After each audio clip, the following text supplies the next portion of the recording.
A while back, I had posted a video about the bronze and black colorway on the pressure plates and how I was no longer going to be able to do or I was at least going to plan around no longer doing that.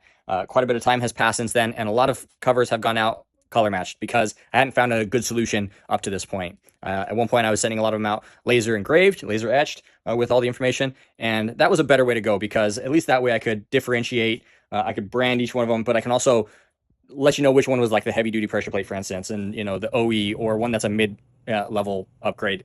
So that's where we're kind of setting it now.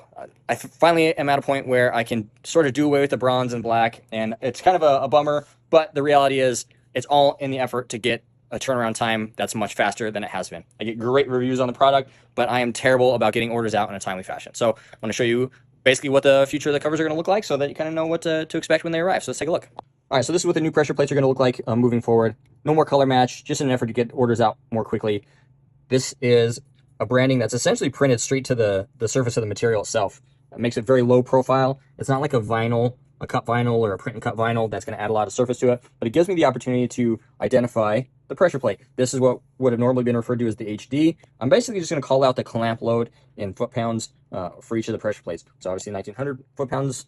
This one's 1700, still a little bit of an increase over the factory. For instance, the factory 9.5, it's actually 1250 pound-feet of clamp force on the diaphragm, on the pressure plate rather. So gives me an opportunity to differentiate the two different upgrades, and then if I do stock the factory one, they'll just probably have nothing on there, or I might just include the stock specs. But I also wanted to highlight one other thing too. This is a spec disc, and they assemble it a little bit different than I do. So this was intended for the V6, front-wheel drive. This is the side that they have facing the pressure plate, label side out. Some have kind of been curious about the disc that I do. I kind of left it to reason for quite a long time that the label side would be facing out, but I'm sure there's no confusion.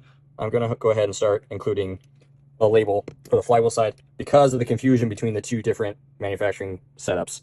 This is a big problem that I look forward to talking about in the near future and why my setups are so much different. So just some brief updates. Wanted to kind of show what's going on. Got to get a bunch of orders out. I got 5 right now that I got to pack and ship, so I'm going to get back onto that.